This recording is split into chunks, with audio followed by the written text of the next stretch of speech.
Omar, how are you? Hey, doing great.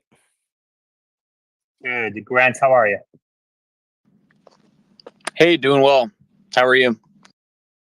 I'm good. What's with the early request? I just joined the space, thought I would chat. I did have a topic or question that I wanted to bring up, but we'll Go ahead. let people settled or whatever. Yeah. Um, I don't know if you guys spoke about this, but the Elon donation to Trump thing is interesting to me. I am wondering if there might be a benefit to the company if people get worried about the EV credit getting pulled. I think near term, like Q4, Q1 of next year. I think it'd be interesting to see what that might do for demand if it does get pulled. I'm just thinking this through live. I mean, there's a universe where maybe they get a bump in sales right before they have new products that are ready to go to market. I'm just curious if anyone's thought about that. Omar, what do you think? Yeah, we do have another example where they lost the tax credit in Q4 2018, Q1 2019.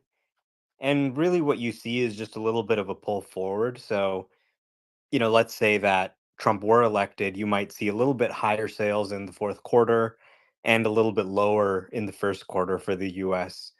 But of course, the United States is just one third of their global volume. So, and not everyone qualifies for the tax credit. So I'm not sure what the impact would be. I would expect maybe a little bit of a bump in Q4 if it looks like Trump is going to win. But then, on the flip side, you see a headwind in Q1. Grant? Sorry, excuse me.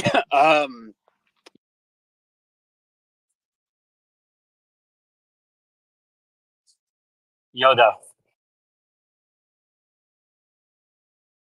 Hey guys, how's it going? What do you think about Elon's political donation to the super PAC? $45 million a month. That's just the crumbs falling off of the asset there, so I think it doesn't really matter. I think it's more of a signal of his full support, and he's gonna fight, Biden, who doesn't recognize Tesla as the number one EV maker in the U.S.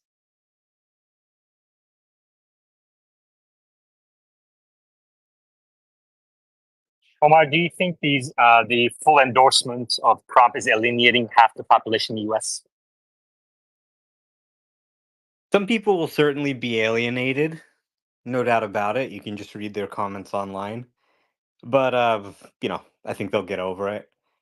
If you remember the 2016 election, everyone blamed Mark Zuckerberg and Facebook for getting Trump elected, and they were pissed at him for a while. They hated his guts. And, he started working out a little bit. He got a better publicist, and now everybody loves him. So people kind of have short memories about these things, and, sentiment can change. So, we'll see.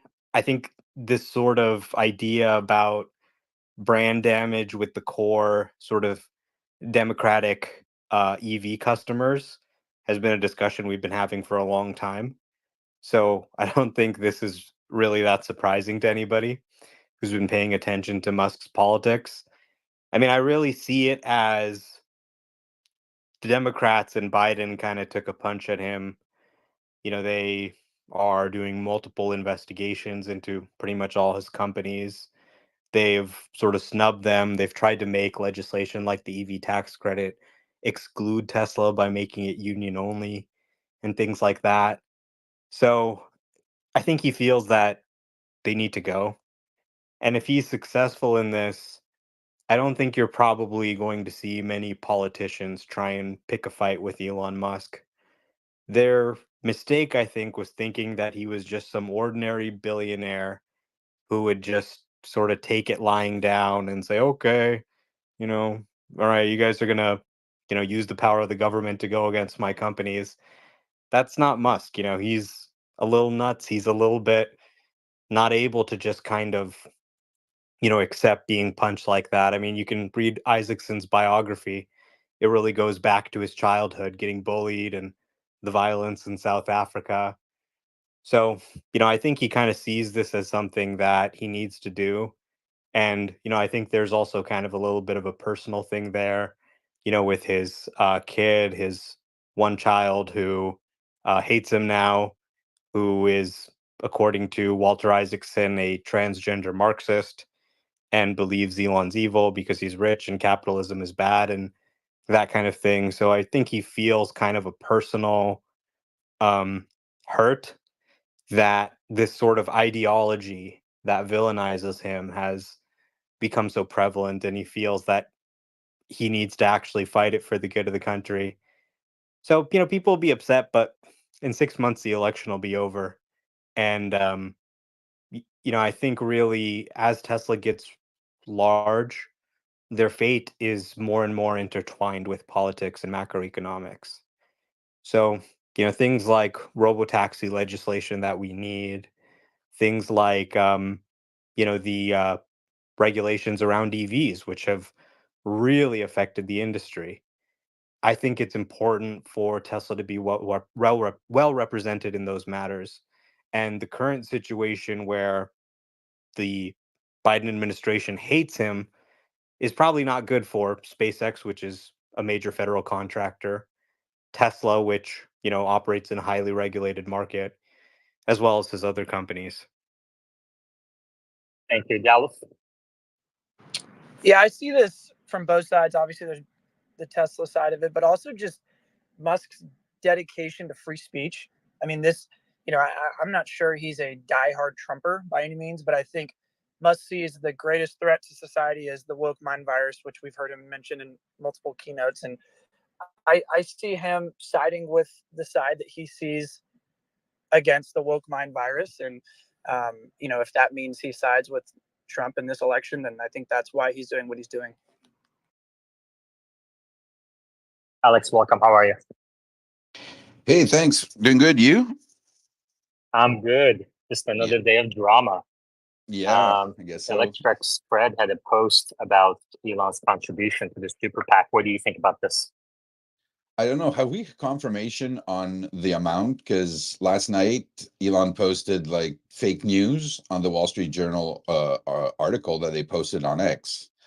But in another post, he basically somebody wrote like he promised like 180 million, and he said, I don't know, I don't remember what he posted, but it was something that seemed to confirm it. So do we have any more clarity this morning on this, or? Yeah, that's a good point. Omar, do we know for a fact that this has happened? Well, no, I think the PAC might have to do a disclosure, but they might also not. I'm not that familiar with the rules. But Musk will often sort of, deny a story that's maybe partly true. So, for example, perhaps he donated to a political action committee on the border or some other issue-focused PAC that, is also supporting Trump incidentally or something. Maybe then he could call that a denial and say, hey, this is fake news. I'm not donating to him. But, he has fully endorsed Trump. Probably there is something there. I mean, I think he probably did donate to some PAC. It seems like that's what people are saying. And I'm not sure which part is the fake news or that he disagrees with, but he's certainly been very politically active. And he hasn't been shy about expressing his views. So it's not that surprising that he would donate if it is true. Alex? Yeah, so just for context, last night, Wall Street Journal actually posted their article. They're the one that broke the news, basically.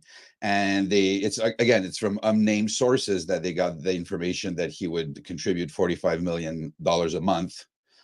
And he replied to that with a meme of a photo of like, people like in a GNU costume, and it said fake GNUs.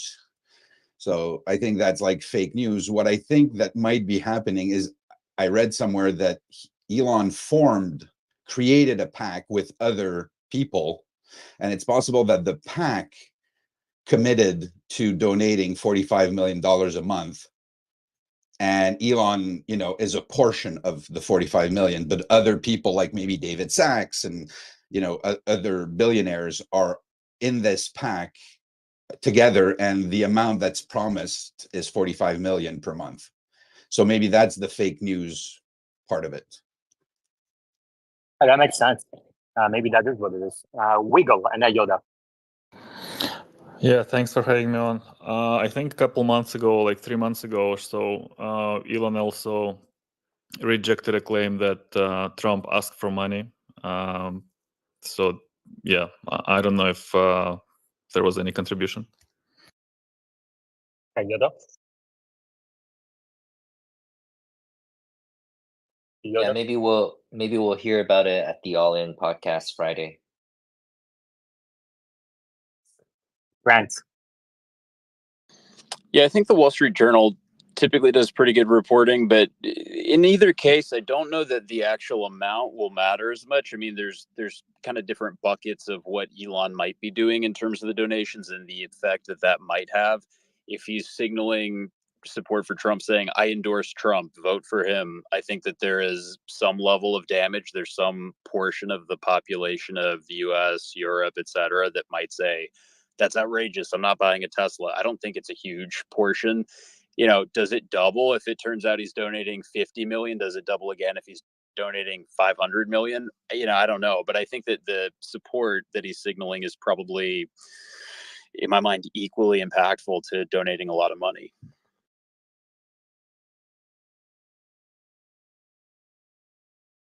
Omar, how do you think about generally the ability to donate billions of dollars to election campaigns?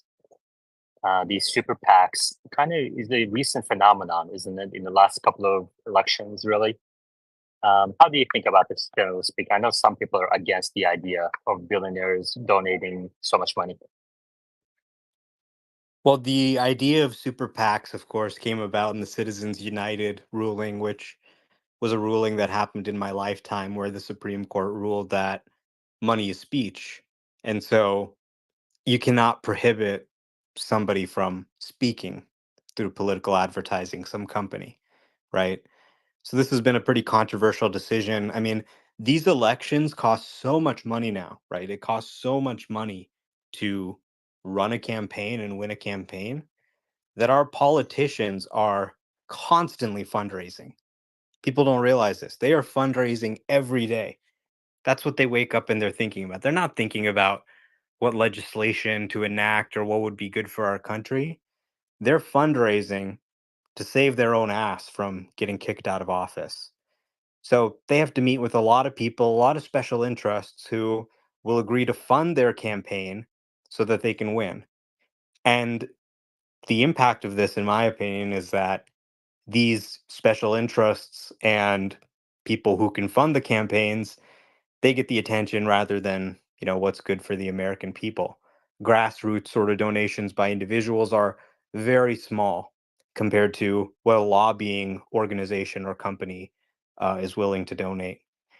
So, maybe something like publicly funded campaigns or something might be a way forward, but it's kind of hard to imagine how we reform the system. But it's not really a great situation when it's just so dominated by who's willing to spend the most. Yoda? And don't forget, ad revenue grows significantly during presidential elections for platforms like X. Um, I think again, whatever Elon donates, X will be making that back multiple times over. There's some interesting stats about revenue boosting, over 25% in the quarter leading up to elections.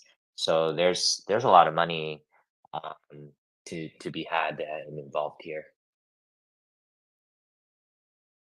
I would donate it with the stipulation that all the money has to go to ads on X.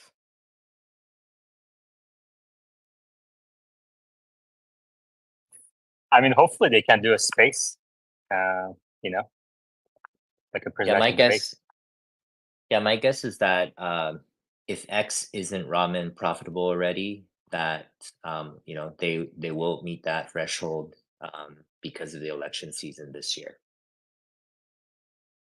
I mean, they're way past the point of ramen. They own a building on Market Street. You know, ramen's not going to cut it anymore. They've got insane amounts of debt on their balance sheet. Bogdan. Yes, hey guys. I didn't even mention that I'm Polish, born in Poland, and I know the situation. So probably like 80% of the Polish are supporting actually Trump.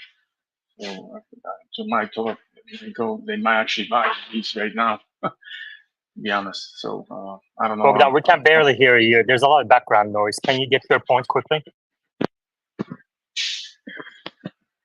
Yeah, all I'm saying is that the Polish people are 80% supporting Donald Trump.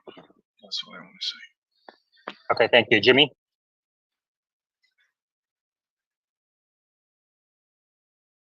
Jimmy?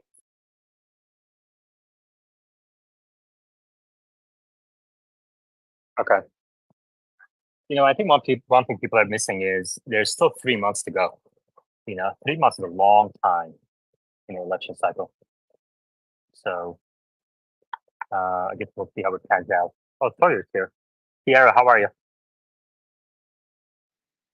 Doing well. Just researching, see if I can find any formal statements about the PAC, and haven't found anything yet, but I'll share it in the purple pill if I find anything compelling. Thank you. Sawyer, how are you? Good. How about you guys? Good. What's new with you? What's the news of the day? Well, I just found 4 trademark applications that Tesla did recently for 4 new pieces of candy. And they're calling it Supercharged Gummies, Cyber Berry, Mango Bolt, and then Dog Mode Chill. And I wonder if these will go into the new Tesla diner that's almost finished. That'd be funny. Finally, he's challenging Warren Buffett on candy after all these years. What does the patent application say about these candies? It doesn't say anything. It just gives you the official name, and then it tells you what the goods and services are, and it just says candy, and then just Tesla. That's all we know for now. Interesting. Jimmy. Elon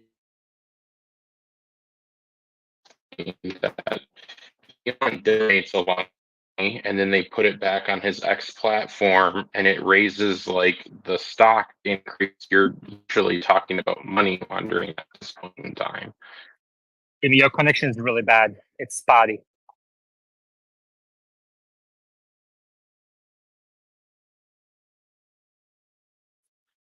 All right. Sierra. I wonder if the candy trademarks are to go in robotaxi, like as little, I don't know, giveaways, like how Uber drivers keep snacks in their car for customers. That would be cute. Yeah, not a bad idea. Which one would you pick? It depends on how I'm feeling, I guess. I don't know. I like the Dog Mode Chill name and Supercharged, whatever Sawyer just said it was. Omar, which one are you going to pick? Yeah, I think it would be cute until you get into the cyber cab and there's wrappers all over the floor and you sit in what was it, a plaid gummy or whatever, and it gets on your ass and then you got a job Supercharged interview. gummy. Yeah.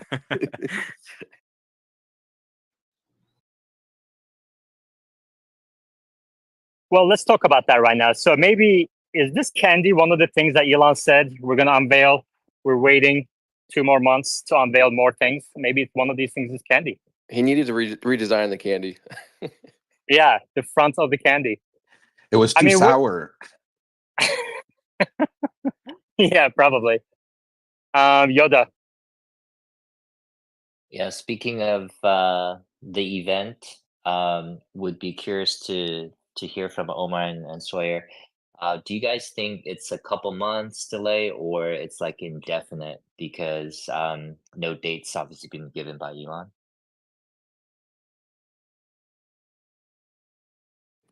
Yeah, I think that's a fair assumption. I mean, it's until Elon gives a date, we really don't know when it's going to be.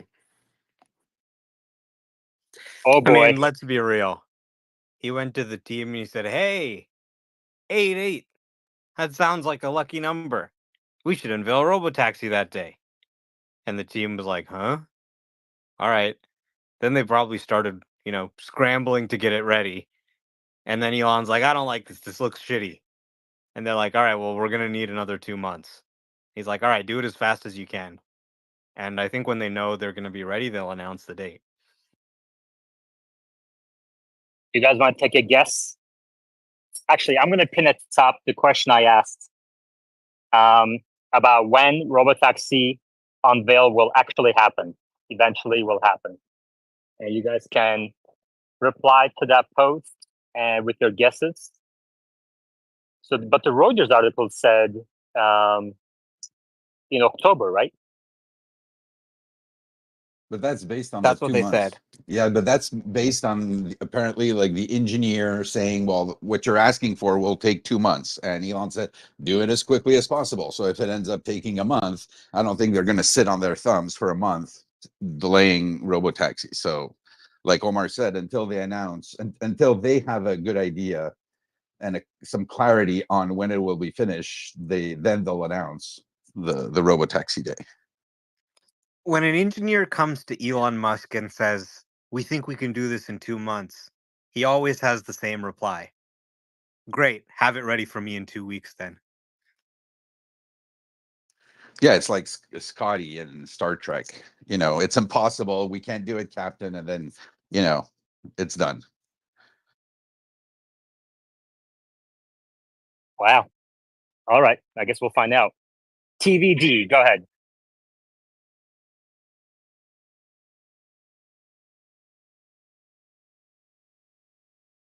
Stefan, go ahead.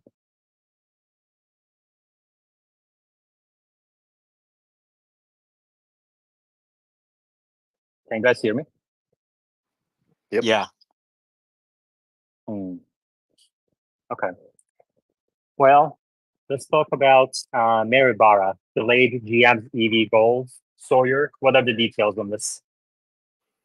Yeah, so as long as 3 years ago, I think, GM set out a goal to have a 1 million electric vehicle capacity by the end of 2025. And since then, they've rolled back more and more plans, and they've been struggling to pump out their own EVs. And I think in the last year, they've delivered like 100,000 or so, maybe a little bit more. I can't remember the exact number. It might be lower, actually. But Mary Barra basically is like, we're not going to meet that 1 million EV target by the end of 2025 anymore, or we can't do it.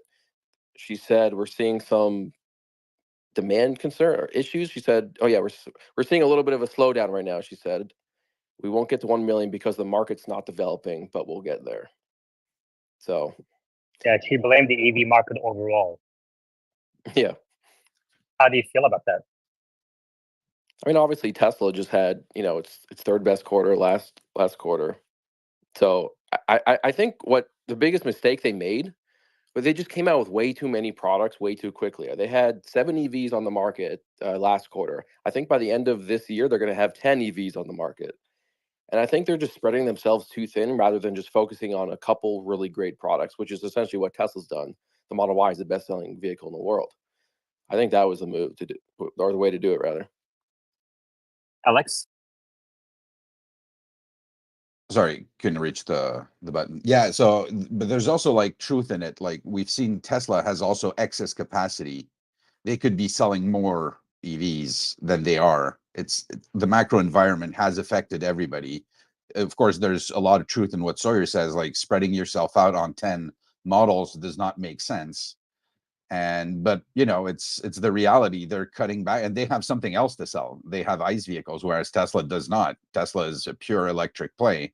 So, it is what it is. But when the market, the only thing is like they're like rolling back their plans for capacity, whereas Tesla has excess capacity that it's like not producing. So when the market like comes back to life, when the macro environment gets better, Tesla is going to be poised to sell like all their EVs, whereas GM won't have the capacity to meet the demand, and that demand is going to go to places like Tesla. That's the big difference. That's the big advantage Tesla has. Not only is it ahead on the technology, but it's also ahead on the capacity to be able to deliver those cars. Neural net. So I have some theory. I wonder if there's any validity. So I'll ask this group. You know, the robotaxi you can't release without FSD, right? So it needs to be trained. So I'm wondering if the robotaxi isn't stealing some training resources away to make some deadlines that might otherwise go to FSD, right? Unless it's a Model 3, which I don't think it is. Maybe it's something else. So is it that the robotaxi might be poaching resources right now? And then I think too, I wonder if 12.5 doesn't work like with the robotaxi and the Cybertruck. Wonder what the sensor suite is for the robotaxi, and if it's like this, you know, completely unique or something else. But just some thoughts I had about that. Thank you. Omar, what do you think? About what aspect of it? Yeah, questions are asked best in 10 words or fewer when they Maybe start with a training. question word. Yeah, you know, Oh, right. you know, Yeah. yeah, Is it these, using resources? You know, I think it is going to have to use probably a little bit of resources, but this is not really about software. You know, I see a lot of people saying, oh, well, FSD isn't ready to do the event or this or that. FSD as it exists today can already do the event. This doesn't need to be this isn't a software release, right? This is a vehicle unveil. So the primary purpose of the event is show us the new vehicle they've designed without controls. It's called the Cybercab. So just like the Model 3 had an unveil, this is the Cybercab unveil. Now they're going to be doing demos. It obviously doesn't have controls, so the autonomous software is going to be there, but it's going to be a demo on a closed course. It's like child's play from a technical perspective, right? So the existing FSD can already handle it just fine, and they can make it handle it. You have seen some Model 3s going around with some different camera placement. I think that's probably for the Cybercab. So they need to do a little bit of work, but this isn't really about the software. The software doesn't need to be robotaxi ready. It just needs to be what it is today. It's already, fine what they have running on it today. This is really primarily about the hardware. And the delay to the event is about an aesthetic change that they want to make to the design. I think even though this is a cybercab, they want it to be sexy. They want it to look like a Tesla. So I would expect nothing less from them. If they unveiled something ugly, it would be the first time that they unveiled an ugly vehicle. neural net. Hey, so just to confirm, Omar, so you think it's going to run off an existing sensor suite, like basically a retrofitted like Model 3, Model Y, turn on FSD and show them the new hardware? Not that that's bad, but It's a I'm pure thinking vision that would be the, robotaxi. yeah. It's not going to have exactly the same hardware. I expect it to have hardware 5 or AI 5 and upgraded cameras as well that are more weatherproof and stuff like that. But it's going to be a pure vision robotaxi. They confirmed that on one of the previous earnings calls. Yoda. Omar, assuming that the robotaxi is going to take some design cues from the Cybertruck, whether it's materials or being more angular in design, what are maybe some things around the front of the vehicle that could warrant a last minute 11th hour kind of pullback? Is it drag coefficient stuff? Is it LED lamps? Is it LiDARs? What is it? Look, it just has to be sexy. You look at it, what's the first thing you think when you see a car? Either, wow, that looks cool, or, ugh, that's ugly, right? So right away, you're going to form an opinion. It's very visceral. So it's a Tesla. Even though it's a cab, it has to be sexy. So you have to look at it and you're going to see it from the front in those shots. And you have to think, wow, that looks really cool. I like that. I want to take a ride in that. I want to own that. So I think that's really just what they're doing. It's pretty simple. It has to look sexy. So hopefully they come up with something good. Franz hasn't let us down yet. And I think stainless steel would be a good fit for a robotaxi, but we'll see what they do.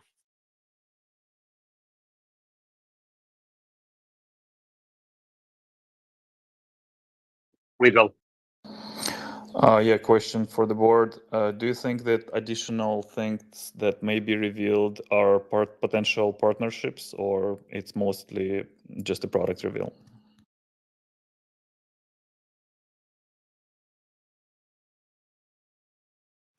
That would be a good reason to push it. It's possible we get, I think in February or March, I can't remember what month it was, but Elon said they would be unveiling the new Tesla Roadster at the end of the year. So maybe, but a few other things. Elon meant maybe the Roadster was one of those. Just speculation. Yeah, let's speculate a little bit. So Sawyer says maybe Roadster is one of those. What else can it be?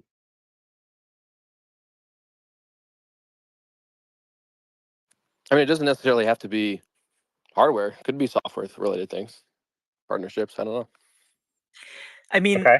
I kind of imagined it not really being necessarily a huge thing, but just some little things, nice little features, nice little touches to really kind of wow everyone. That would be really cool to show at the unveil. Things Okay, so like, a head pillow or, reclining seats, or I don't know. Not like a huge thing, but just little touches that make the product look nicer. yeah, so at the top of your screens is a post I did a few days ago asking for this. And I asked people to go wild with their imagination. And Jennifer Strahan, for example, came up with a follow me convoy mode for RV. I'm not sure if that's going to happen in a couple of months, but there's Machine's mom gets out of the car is one of the answers we got. 2 new Model 2, a single person robotaxi, a tiny pod that whips around. What about Optimus? Do you guys think something around That's Optimus what I could was happen? thinking. Optimus gets out of the cybercab. Now that would be a cool clip. And does what, Sierra? Bangs Machine's mom.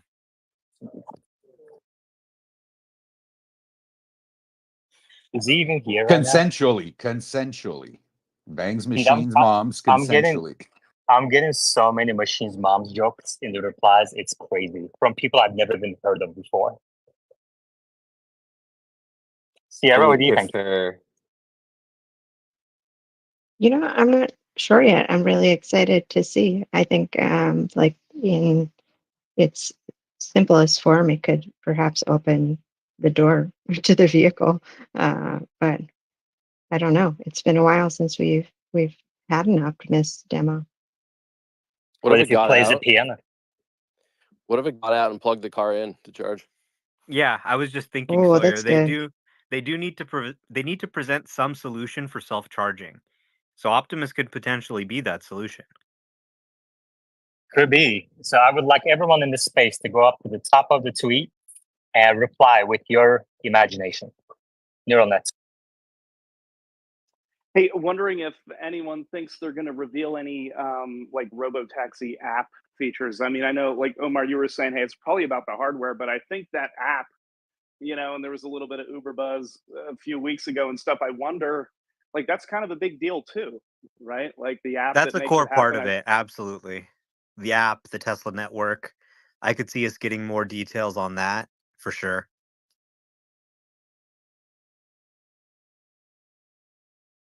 Stefan. Yeah, I mean, I don't think we're going to see this on the reveal, but one of the applications for full self-driving, which would be really killer if you had an RV with full self-driving. You could just kick back, take a nap, or make lunch. For a smaller RV like a Sprinter van, imagine you're late for work, you get in your Sprinter van with your PJs, and you sleep it in another 10-15 minutes. Then you get up, make yourself a cup of coffee, take a shower, shave, get dressed, maybe work a little bit on your laptop, and then it drops you off at work. Now that's not going to be rentable, but would be pretty killer. to have a full self-driving sprinter van type of vehicle. Omar, how far do you think how many years do you think that's away?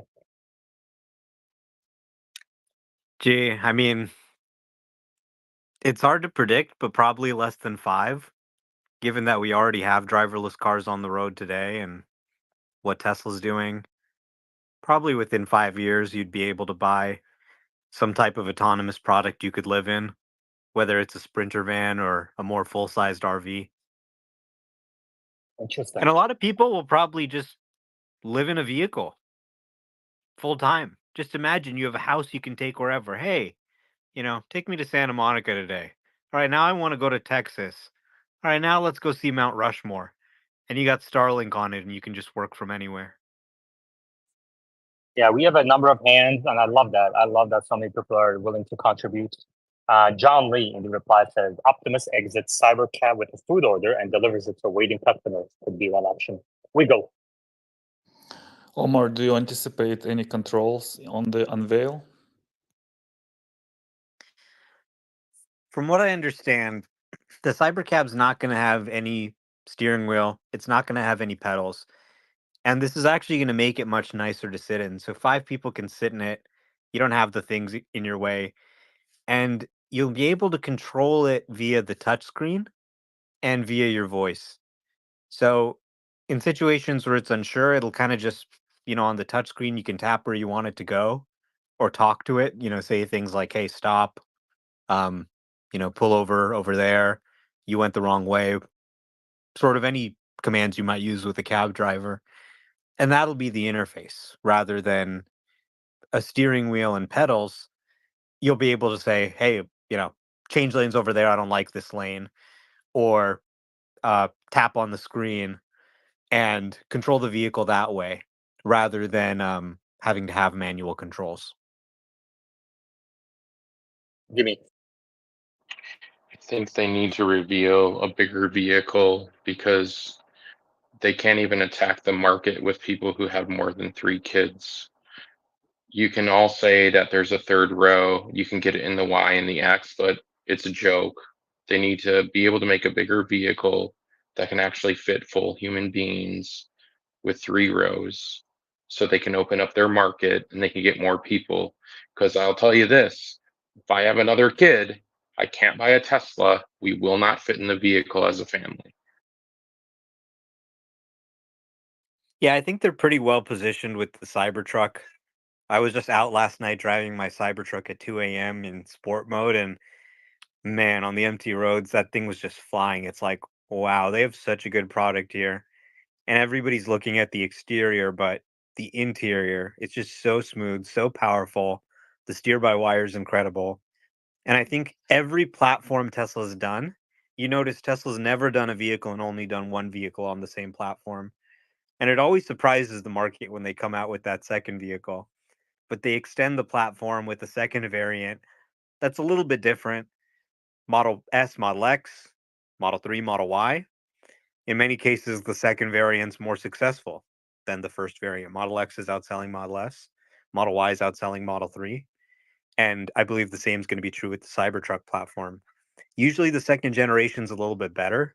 For example, with the Model Y, they adopted the large structural castings. Model 3 still hasn't adopted that. And I think extending the Cybertruck into an SUV, cyber SUV or whatever you want to call it, and instead of having a bed, have a third row of seats and then a smaller trunk, that could be a huge seller for them. Yoda. Omar, do you think it's worth the wait if one of the other things included is a integration with Grok, whereby voice commands will be shown off at the demo? I could see that being demoed, yeah. I mean, you would probably want some way to talk to it. So you'd want an LLM. Grok is Elon's LLM from his company, so I could see something like that being demoed. Dallas. I wouldn't be surprised if we see like wireless inductive charging demoed. I know that was mentioned. There was like a teaser photo released in December of 2013. So something like that. Not that that's a keystone portion of the presentation, but that wouldn't shock me. Yeah, I could absolutely see a wireless charging pad being unveiled, even something that supports other vehicles. And I mean, this would be a big thing in the industry that would turn a lot of heads because we've got a little bit of a chicken and a mouse, or sorry, chicken and the egg situation here with with the EV charging wireless charging pads, because you have the chargers, but nobody wants to put the hardware on the car because there's no wireless charging pads. And then nobody wants to build the wireless charging pads because there's no cars that support it. So somebody needs to break the ice here. And of course, who better to break the ice than Tesla, the number one EV company in the world? We've already seen that the Cybertruck has a port to add a wireless charging pad underneath. And they've already hinted that they're going to be doing a wireless charger. Franz confirmed it in an interview. So Tesla getting into wireless charging and saying, hey, our vehicles are going to support it, and we're also going to sell a wireless charger, that's going to make wireless charging of EVs start to become a thing, just like we've seen in phones. And the Cybercab is a perfect time to unveil it because, as we said, it needs a way to self-charge. And wireless charging is a really easy way to do that. You just drive over the pad, and now it's charging, and then it's done. You just move away. You know, but we're can you starting fast to charge? we're starting to get some really interesting replies in the tweet at the top. For example, Rachel says maybe a robotaxi without a windshield, just one big screen to watch Netflix. What do you think about that, Omar? Yeah, that would be pretty nice. I mean, it really becomes an entertainment vehicle, right? Because you don't care about what's going on the road anymore. It's really just about enjoying yourself. You want this sort of floating living room that you actually prefer to spend time in compared to your own house. Yeah, neural nets. Let So, is the quick question: is the majority of robotaxi owners Tesla, commercial fleets, or individuals? Before we switch topics, I think you'll have something to say. let's not generate more ideas. That causes more delays. What Yoda meant was, please reply to the tweets at the top because ad revenue share from the tweets at the top helps support the space. Right, Yoda? Absolutely. Yeah. Neural net. You had a question, and your question was, who's going to own majority of the tweets? So the lion's share, lion's share of the robotaxis. Yes. Tesla or Tesla customers or fleet owners? Let's start with Alex. Alex, what do you think? Sorry, can you get back to me? I was just replying to something. Sure. Jimmy, what do you think? Who's going to own the lion's share of these cyber cabs? I have no idea. Well, that's the wrong answer. Sierra, what do you think?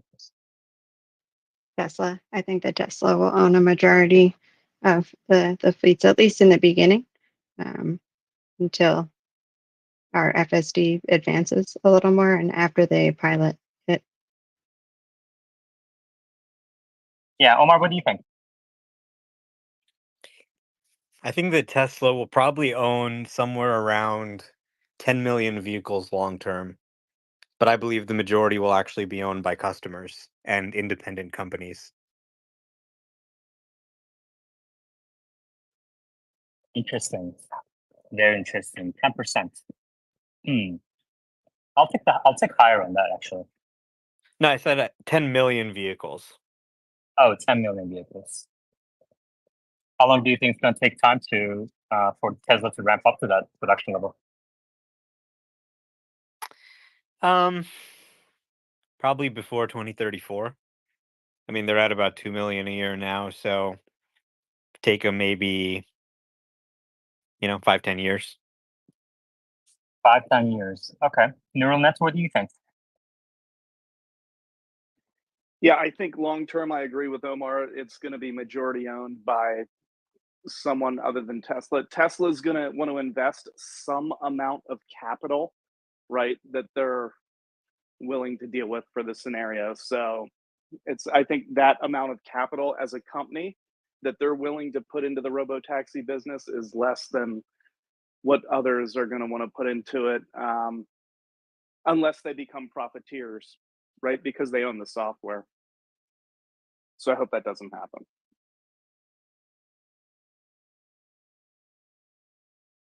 Neural Net, do you think others will license FSD?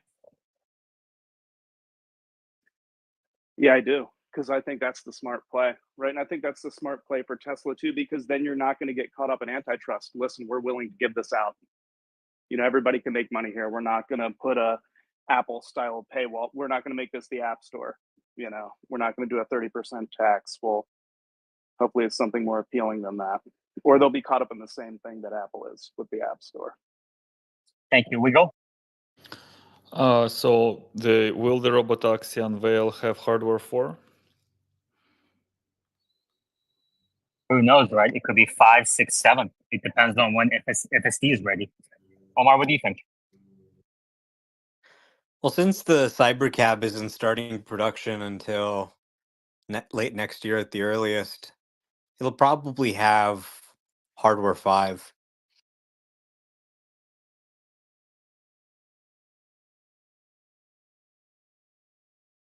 Yeah, that would be amazing. That would be really good. I mean, I guess that would be just a couple years out. So you're comfortable predicting that robotaxi service will start in 2026? I have no idea when it's going to start, but what I can tell you is I drove around on Sunday and did 7 drives for 2 hours and 70 miles, and they were all zero intervention. So they haven't even started using hardware 4's power yet, let alone hardware 5. What I'm seeing with Waymo is just it never messes up. It just does every drive perfectly. And yeah, I think it's pretty clear to me that this software is getting to a place where it's just way better than a human in every aspect you can measure. It's able to see people better, it's able to react better, it's able to drive like a professional chauffeur. It doesn't get stupid, it doesn't get emotional, it doesn't get road rage, and it's making fewer and fewer mistakes as they continue to train the model. So it's pretty clear where this is going. I mean, it's hard to predict dates, but it could be faster than we expect or a little slower than we expect.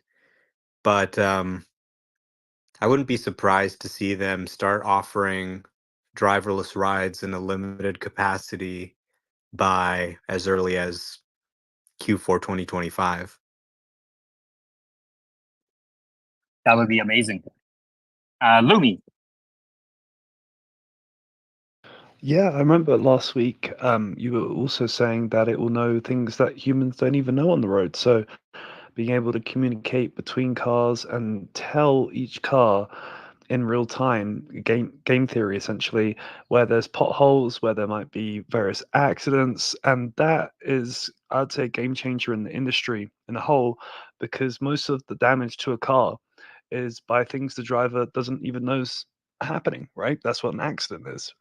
So this is going to get interesting real quick because, I mean, Tesla's whole model is they have their own parts, and so if if you have a whole supply chain which doesn't need loads of different parts. I remember this one speech Elon said where the biggest barrier to a car manufacturer coming into the industry is the whole supply chain of parts and this and that, whatever. And it makes me laugh because maybe you won't need so many parts in the future because of how they'll be communicating between car and car. But that's just my thoughts on things. Thank you. Omar, there was a poll today about cumulative miles driven on FSD. I know you created fsdmiles.com. The estimate, so I pinned it to the top, per mile FSD. What will the number? Future reports going to in a few days here. What do you think will be the number? You're watching this very closely. The estimates below that vary wildly. Some optimistic estimates, pessimistic estimates. What's your guess? Well, it's really hard to know because it seems like my tracker might be overestimating a little bit right now because the last reading we got was from the free trial period.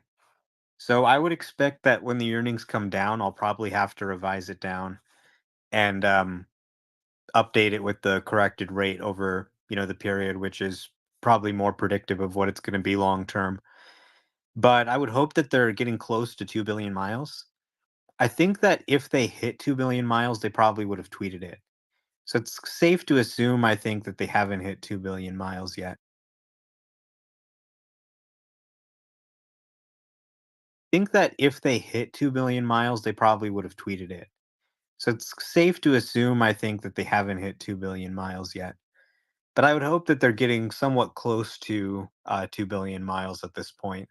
It really all depends on how many people ended up keeping FSD, right? Which is really the big question. And I can see for 12.36 the data not being that great.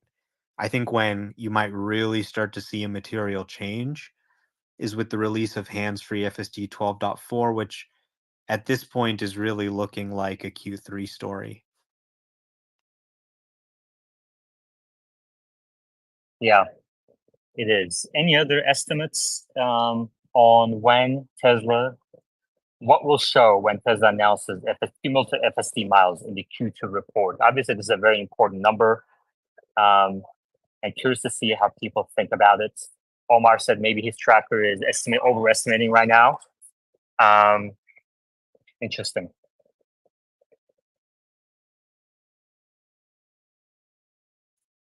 All right, Alex, I want to ask you about Lucid. Lucid obviously is having some difficulties right now. The stock is down substantially. But having said that, they have actually outperformed some of Tesla's products in terms of motor efficacy. They claim 5 miles per kilowatt hour with Lucid Air, which is selling for about $69,000, which is actually cheaper than the Model S.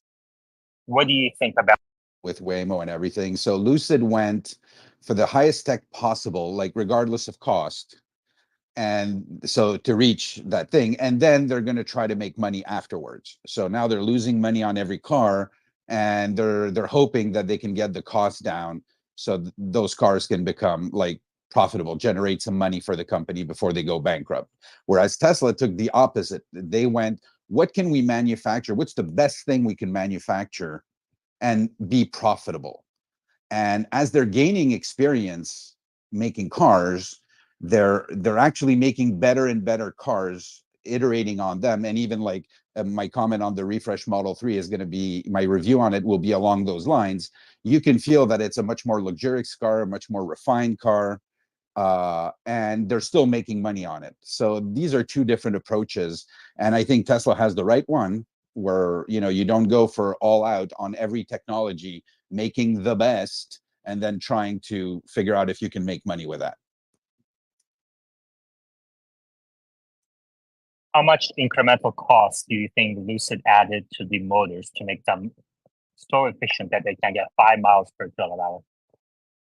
Well, a shit ton. I can't give you like an exact number, but let's not kid ourselves. If Tesla engineers were tasked to get 5 or better miles per kilowatt hour, they would do it. It's not like this is like they have like some magician engineer that figured out, like, broke the laws of physics at Lucid. Tesla could do it, but what would be the cost of that thing, and would it make sense? There's also that there's like, how good can you make something?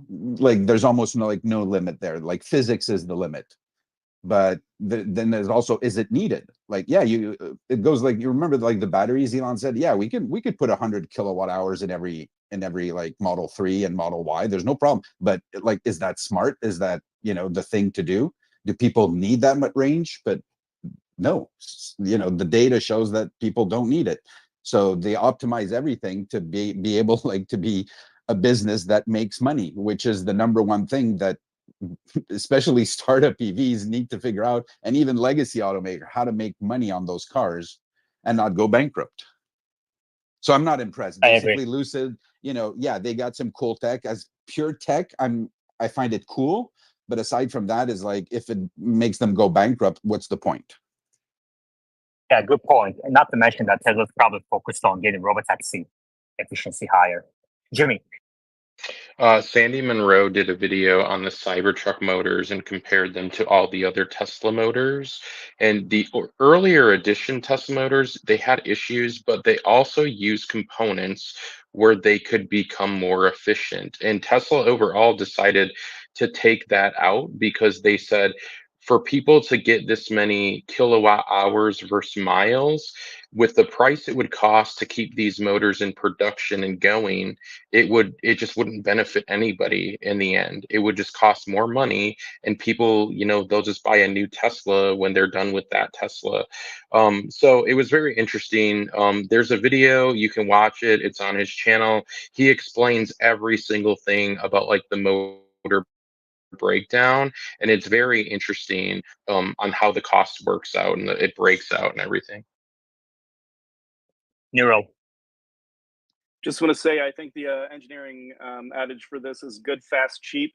You can pick two, right? And so when you talk about what Lucid's done or when anyone else has done, what Alex is describing is this triangle that you just bounce around. Lumi. Yeah, good, fast, cheap, and safe. So Tesla is very, very good with their safety. They don't skimp on that. So they do trade-offs on other areas, but they won't trade off on safety. And we've seen that with the video footage of some of these crazy Tesla crashes where people just walk away. And that's something which is really important because a lot of the safety comes in from good engineering, which adds weight to the vehicle, which means that you're going to trade off on a little bit of the miles, but it's better to have a better safety rate, in my opinion, than a little bit of range. So, yeah. I mean, you're saying that, but just to argue the other side, I'm trying to bring some balance to the speaker board. Just to argue the other side, you have no evidence to say Lucid motor is less safe, right? I can pull up some evidence, but it's just because they're probably not used as much. The stats are not as consistent, but I would say that if there were as many people using those motors as testers, I would say most likely they wouldn't be as safe as Tesla. And I'd love to find this research out. Let me have a little look. Yeah. I mean, it's I an would electric say- motor. It's not rocket science. We know how to make motors, and how can it? What's the unsafe part? Like it breaks or something? Like, yeah, I electric actually motors are very reliable. Yeah, I like Alex's argument a bit more. Lucid is probably adding some cost, some incremental cost that Tesla opted not to add to make its motors more efficient. And it's really what matters is the overall package. Let's see, Neural. Yeah, I was just going to say Lucid is it can be great and it can be fast, but it's not going to be cheap. And so it's on the cheap that they're losing, right? And that is the balance. There's no escape. I don't think you can logically escape that trap. And just another point, like there's also making money on cars, but you have to first sell the cars. So if people are thinking that Lucid is going bankrupt because they're not doing too well, like the strategy of going all in on tech, that people don't actually need or want is like such a bad strategy. I think what's holding a lot of people who may buy a Lucid, may want to buy a Lucid, is because they think that maybe the car company is going to go like Fisker and their car is going to be sold at 1/10 of the price, on fucking eBay or something. So yeah, who wants that? No question on the board, please. We go. Do we know at which capacity Lucid is vertically integrated? Like, do they source any third-party components, or they have everything in house? Because, like Elon said, the motors they do it in house. Right, because Tesla is impeccably great at shaving the pennies, like Elon said, on iteratively decreasing costs because everything is vertically integrated. So that could be another aspect of the price structure. Yeah. Yeah. Interesting. Neural, I'm going to push back a little bit and Alex, on your cost argument here. And Lucid Air, I believe, costs $69,000. Is that not correct?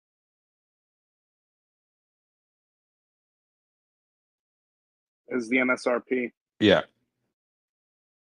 Right. So you guys are saying the cost is, yeah, I don't know. I don't know. Well, Because we don't. look at their earnings. Like, don't look at their website on the price. Look at what, you know. No, I understand, but that's the overall cost of the car, not the cost of the motor. So we don't really have any data on how much the motor costs, right? No, but everything to get there, and you can tell by listening to Rawlinson speak, you know, that's the thing that motivates him. He thinks that the best tech of the best this and the best that, you know, that gives him the edge, and that people will be drawn to that. You know what I mean? And I think he's wrong. I think he's wrong, and you can see it like in the earnings and the financials that it's disastrous. But let's be real. He's also. Oh, I'm sorry. No, that's okay. Okay. Yeah, carry Lumi? on. Sorry. Oh yeah, so I did a little research, and they don't even have a safety rating for their car yet, as such. And what's interesting is Tesla is a data-driven company for sure, and because of that, they've made their their models are some of the safest on the market. Whereas Lucid, to come out with one piece statement saying that they might have more miles or a more efficient engine or something like that, yeah, I really do think they'll be making sacrifices on the car to maybe have some unique selling points, but overall won't be as safe, in my opinion.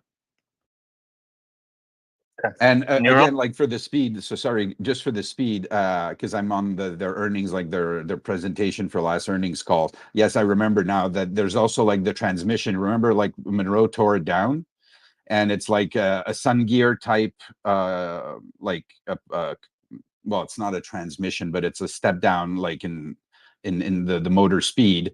And when you compare it to Tesla's, it's way more expensive what Lucid is doing with their transmission than what Tesla is doing. So it's not just like the electric motor itself, it's everything that they've done. They've went like for the top-notch design that they could come up with. Thank you. Neural. Yeah, I just wanted to agree with that. And ultimately, my question and observation is, yeah, do you think Lucid will survive in an environment with interest rates this high? Because I believe Tesla's struggling.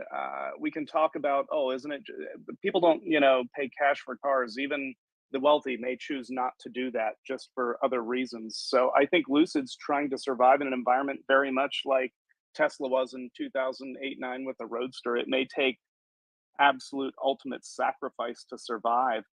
And it's unfortunate for them. The timing's just hell on earth, but I think they've just hellish timing has befallen them. That's my it's gonna be observation. Question. Question for the room: is Tesla the only manufacturer that's not year end? You know, where they just add features as they continue production, year end models? I'm not sure. Yeah, Neural, I agree with you. I think they have a very low chance of survival. I'm just trying to argue the other side, maybe bring some balance. Ideally you want, the most efficient motor, the longest range, the lowest cost altogether, right? But I agree with, I appreciate, I recognize the physics, the saying that you mentioned, you can only pick two of the three. Dallas. I mean, is it fair to say there's always going to be room for a boutique automaker? I mean, if they don't go after Tesla for the mass market model, then won't there always be space for a luxury high-end EV manufacturer? I mean, we all love Tesla, but by no means are they a luxury auto manufacturer. Well, hopefully that demand is going to go to Tesla Roadster when that comes around, right? Well, no, because the Roadster is this like it's a sports car. But no, I get the point. But like their average selling price was like close to 88,000 per vehicle, like Q1, and they still lost $232 million. So on those cars, before operating expenses, like just on cost of goods sold. So there's still a lot to go, and this was like they delivered less than 2,000 cars. So yes, there is a segment, but you still have to make money. So maybe they need to increase their price to like 100,000, average selling price of 100,000 to basically break even. But then maybe they won't sell any. So they're stuck between, like, the strategy of going with the best and then trying to like whittle the cost down is not the same thing as making the best you can make with the, you know, the technology you have and make money, and then whittle even the cost down out of manufacturing, out of everything. So two different strategies, and I don't think their strategy, I hope they can figure it out, but I have my doubts. Okay, we're gonna go to Jimmy, and then we're gonna go to Zero Sum. Jimmy? Yeah, I'm gonna say this. I've heard this idea many times that they are going to be the Bugattis of EVs, but the problem with that thought is you have to stay in business in order to do that, and you can't do that by having the best of the best. You will go out of business before you become that Bugatti. It's never going to happen. Okay, Zero Sum. But before we go to you, I just want to say, you know, I see your replies, I see your tweets, I watch everybody's replies, and you know, I know you get really personal with people, and you personally attack people, and I'm not interested in any of that.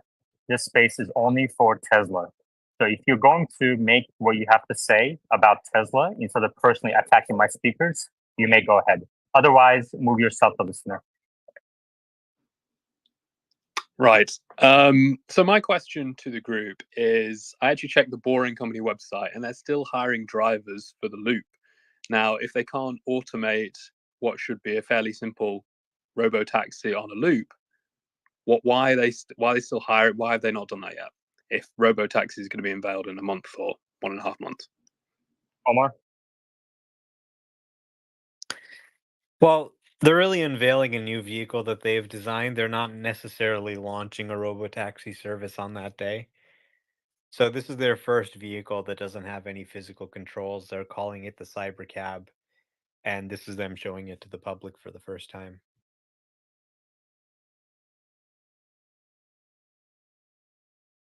Okay, great. Any other questions, comments? Please request to speak. Let's see what else is new.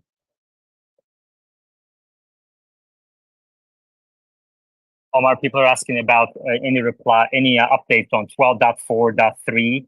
It seems they're noting that your experience has improved in recent days. Was that because of a map update or something else?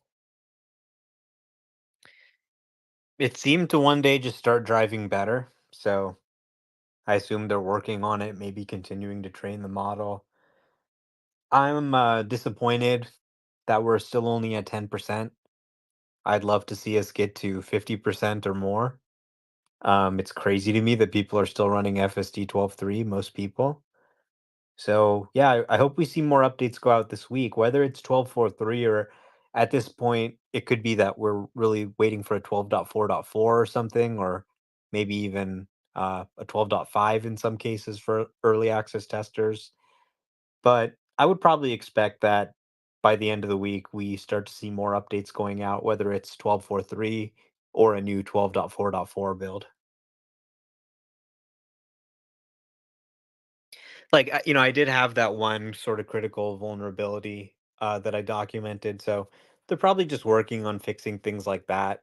Like you mentioned, uh, you know, very sort of presciently, there's a very high bar here, right? They're saying, okay, it's 5 to 10 times better. We're going hands free. They need to really make sure all of those things, those known bugs are eliminated. And I think they're going to do that, whether it's either through 12.4.3 or a new build.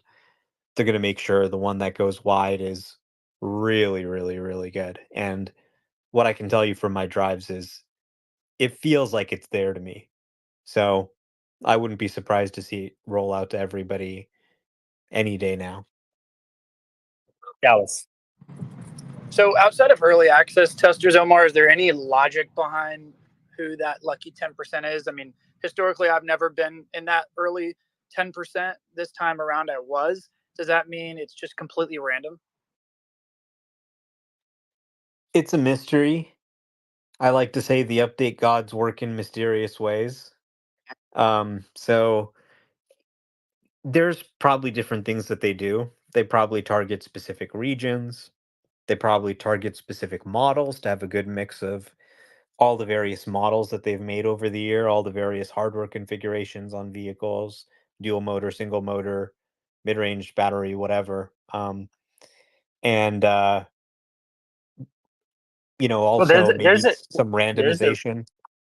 there's a rumor out there though that if you publish a love letter to Elon, that your car may get FSD quicker. Yeah, did you try that method?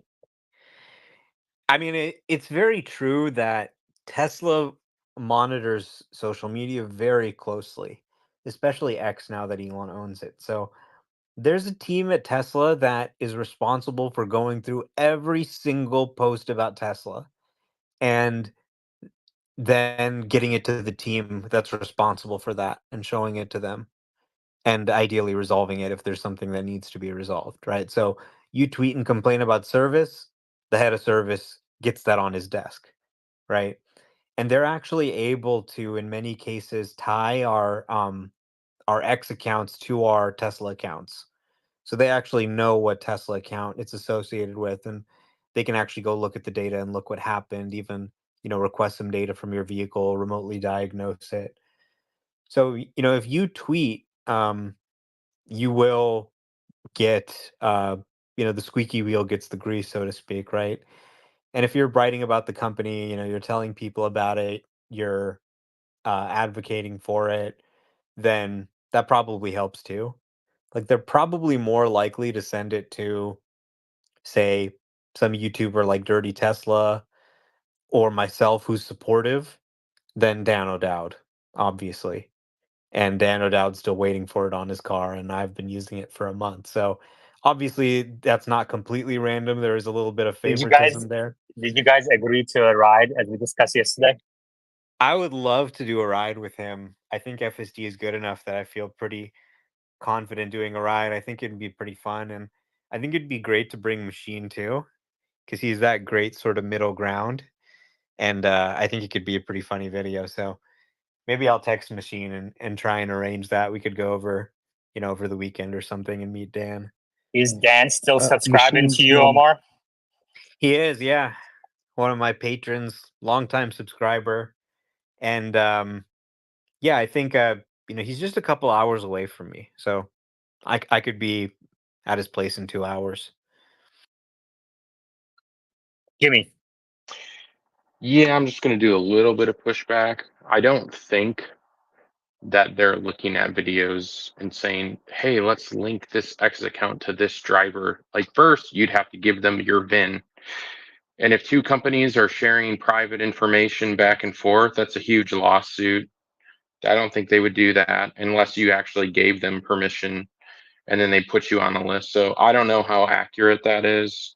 I kind of steer away from those type of things when companies are cross sharing private data with each other. I just think it's totally random. I'm sure you could send in your VIN. I have people comment on my FSD videos all the time, and the first comment is, whose D do I have to S to get around and get a new version update? And I started thinking, well, how would they know who you are? Like that's what privacy is all about. So I just gonna push back on that. I don't think that's real at all. Well, you'd be surprised. It is real. And they've been doing it from before Elon even bought Twitter. So, I mean, this is just running the business. Someone complains, you need to address the complaint. It's called being smart, right? This is why Tesla's successful because they listen to people, they listen to customers. And yeah, they have a little file, they can find out who it is, right? People say, "Hey, I went to the service center today." Sierra goes, "Hey, I went to the service center today." Her display name is Sierra. Her Tesla customer profile name is Sierra. She's tweeting about what service center she went to. They can put two and two together and then they can note, okay, this is Sierra. And you don't need any information from X to do that. So they absolutely are doing this. It surprised me too when I heard it, but they're not going to react to every tweet, but every tweet gets to its destination within the company. So when you tweet an idea or you tweet, "Oh my god, I had a bug with this," or "Oh, I had a problem with this," or "This supercharger sucked," it actually gets into the company and gets into the hands of someone who's in a position to fix the problem. And that's a good thing. That helps the company run efficiently. Absolutely. That's an amazing thing. That feedback loop is so short, tight compared to other automakers with their dealerships and everything. We go. Omar, do you think they have a place for it in the warp to do that kind of mapping? The warp? Yeah, the basically the system for that runs Tesla. Yeah, I'm not familiar with all of their internal tools, but I do know that there's a team that's responsible for looking at what people are tweeting about Tesla and getting complaints to the right place. Any other questions, comments on this topic? Otherwise, we're going to switch to tax credits. Let's go to Jimmy and then Ellie. I mean, it is hard to believe. Maybe you're right, but I mean, I would take the approach if Dan O'Dow is bitching about FSD, wouldn't he be first on my list to show him, here's an update, it's so much better? And wouldn't that cut down on his complaints rather than people who are just always praising it? Like, you're going to praise it no matter what happens to it because you're biased. But if you take those complaints from users and you push them an update first, whether this, again, if they are collecting that data, I don't know for sure. I'd have to see it. Then I would push it to those users last because they're already satisfied with it. Well, I mean, I don't think it's true that early access testers are all praising it. I mean, you look at, for example, some of AI drivers' commentary. You look at even some of the issues that I've documented. You look at Dirty Tesla, others sharing the good and the bad. I think, generally people do like the company, they like the product, but they do a pretty fair job testing it. And Dan O'Dowd is going to get it too. He has a car, everybody's going to get it. So Dan O'Dowd will get it too, and he'll be able to try and figure out ways to make it look bad, and that's fine.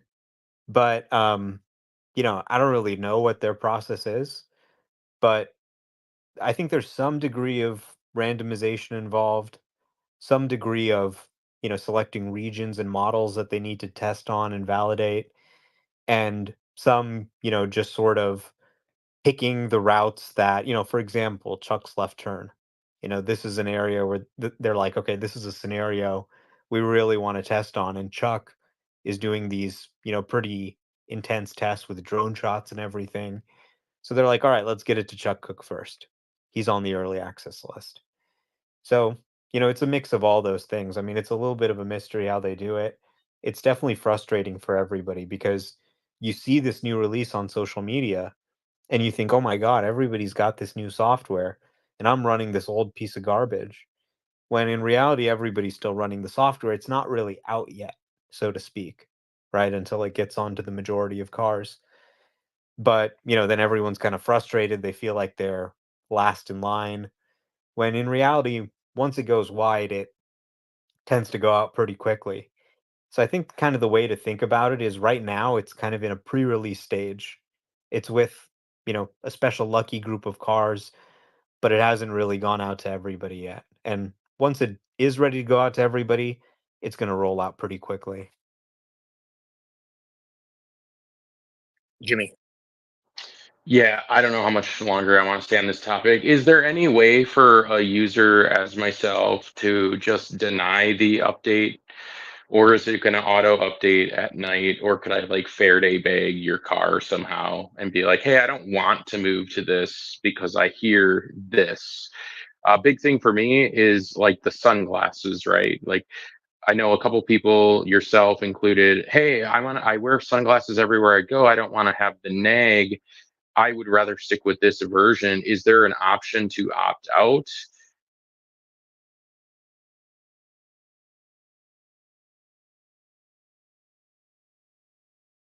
Omar locked you after 10 words. You can just not install it, but I mean the Tesla system software is going to kind of annoy you, but you don't have to install it. It'll keep popping up the little thing, but you can just close it out and it'll keep saying, "Hey, update," but You can just hit close. If you really didn't want to install the update, like you're really worried about it for some reason, you could just not connect to Wi-Fi and pull the SIM card out of your car, or even just not connect to Wi-Fi. That'd probably be fine, and it would probably never update. So I mean, I the haven't updates actually are seen. optional, obviously. Yeah, that used to be an issue about a year ago, up to about a year ago. But in the last year or so, I haven't really seen anyone wishing that they didn't get the latest update.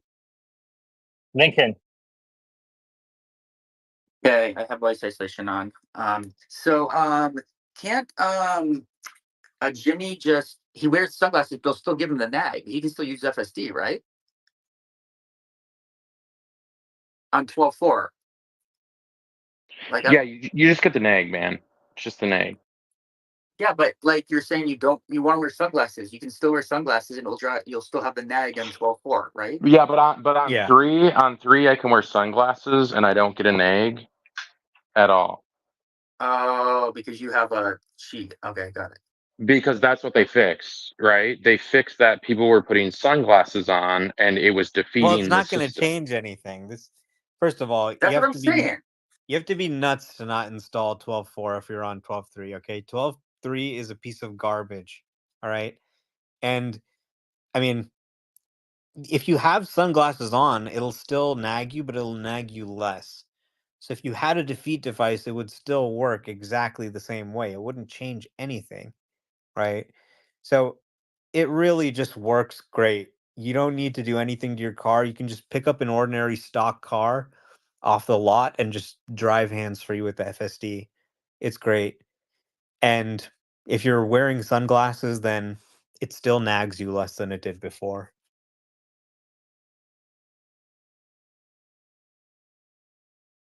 Ellie. Yeah, thanks. I wanted to ask or share something on related to Cybertruck. Is that okay? So Yes. Somebody brought Cybertruck to Israel. It's the only one in Israel. And just so you guys know, the IMOT, the Israeli Ministry of Transportation, didn't let the guy, to put Israeli plates because it's an armored vehicle. So I'm just want to ask if you guys think that any other country will decide such a ridiculous decision not to basically let Cybertruck to drive in the streets.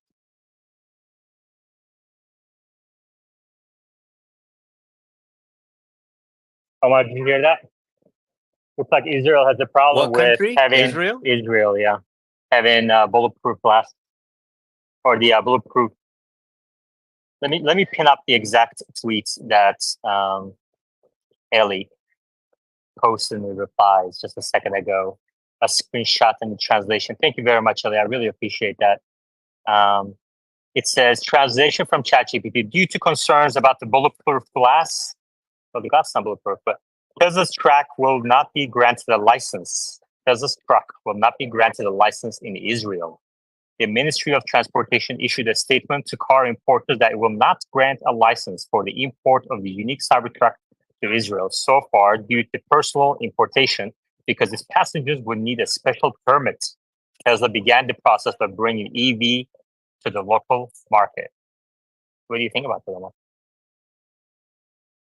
Well, it doesn't have bulletproof glass, so I can see why they might be concerned about bulletproof glass because if maybe get in a car crash or something and need to pull someone out, you sometimes need to be able to break the window. But it doesn't actually have bulletproof glass, so I don't know if something's getting lost in translation here. But Yeah, sorry, it does. It doesn't say anything about it in Hebrew. Okay, so what is it saying then in I Hebrew? think what he's It's just referring the body. to is the specifications of countries. Like you can't go drive a Cybertruck in Europe because their laws differ from America of, oh, the height of this needs to be lower. Oh, you can't use metal because we consider that an armored vehicle.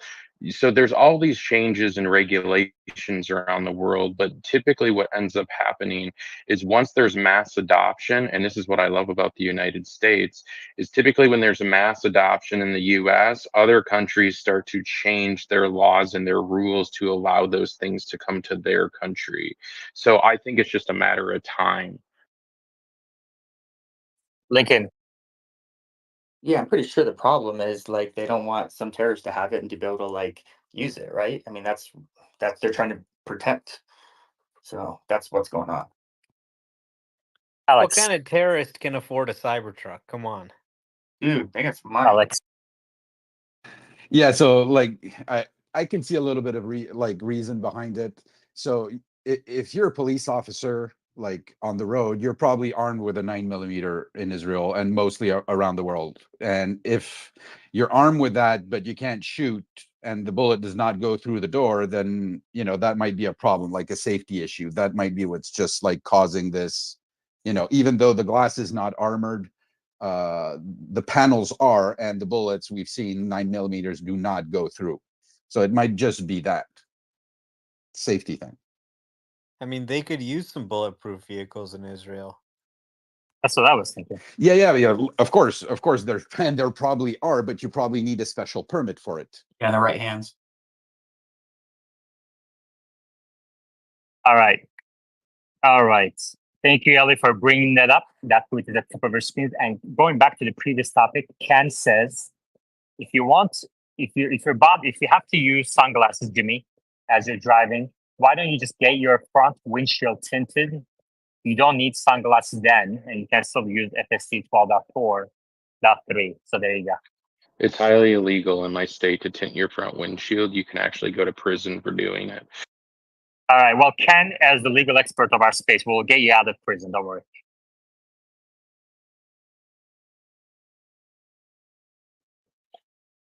All right. In this space, we give financial advice and we also give legal advice. So remember that. What's Ken? I don't know. Maybe Ken come up and give you some more tips on legal advice. All your Patreon donations are put into a fund, and if you get in trouble, like that's the funds that will be used to get you out of trouble. That's what Yaman says. Exactly. Ken also says, I highly doubt that, Jimmy. And he says, ends with 3 exclamation points. This is on YouTube live chat. Ken, maybe you can come up and we can discuss a little bit more. Jimmy, what state are you in?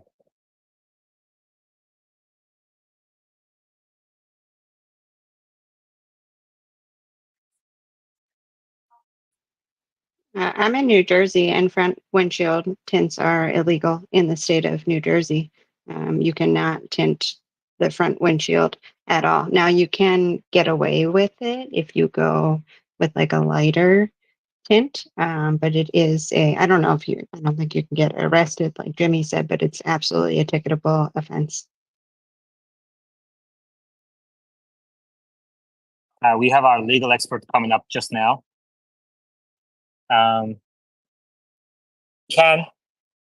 what do you think? It's not a limo tint. All the tint is it takes the reflective glare off of other surfaces.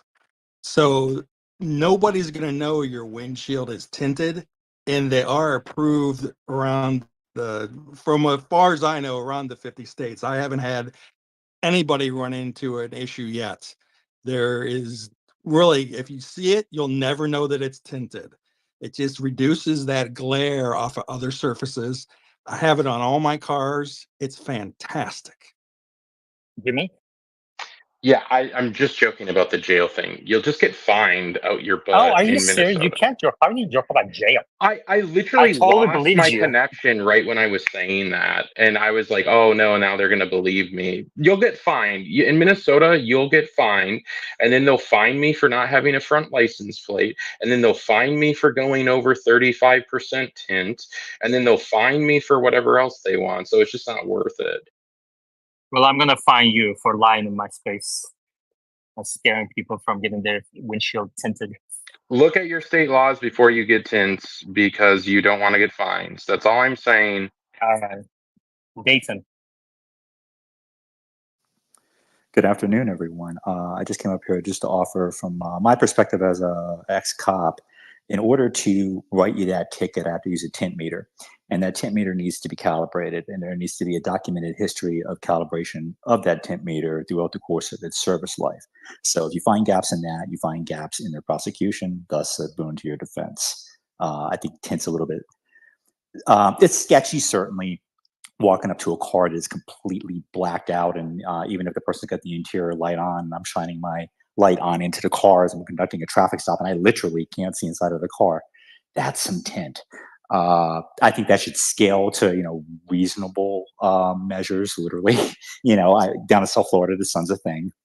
We get that, and yeah, you got to account for that as well. So, what's the balance? I guess is the question. It would be my thing, but I think the sort of revenue generation that comes out of this at the county and local level is just out of hand with some of the other things. And I'll put it in part. Man, this is awesome. Thank you so much, Nathan. I really appreciate your contribution. I believe this is the first time you're speaking, and as soon as you heard we're talking about this, you came up and contributed your ex-cop expertise. And Rich Bira has a link in the purple pill. Window tint by state, and the YouTube live chat. Billy Bob Joe says 30% tint on the windshield is the max allowed in Texas. And Justin says Jimmy's in Minnesota, and Chris says not legal in Oregon. And we have our legal expert and Sierra from New Jersey. Go ahead. I was just going to ask Ken to pop a link to that product in the purple pill if he's able, the one that is just like UV protection but not visibly tinted.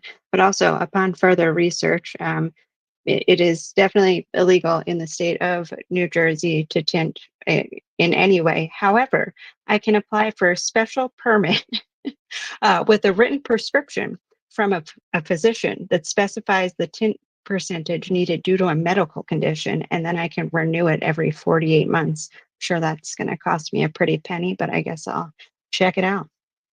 Wow, that's amazing. Dayton. Again, to everyone's defense and from our professional experience. So when I was first hired at the Broward County Sheriff's Office, my employer was Sheriff Ken Jenny, and we had a policy about our marked units wherein the windows were not tinted. And when day shift deputies were airing grievances about this, because well, in my case, like I catch on fire in the sun. I have the whitest Irish skin you could possibly imagine. And the policy was at the time, the deputies are advised to wear sunblock. That changed obviously with the changing of the guard. And then eventually we got a sheriff in who had actually been a cop before.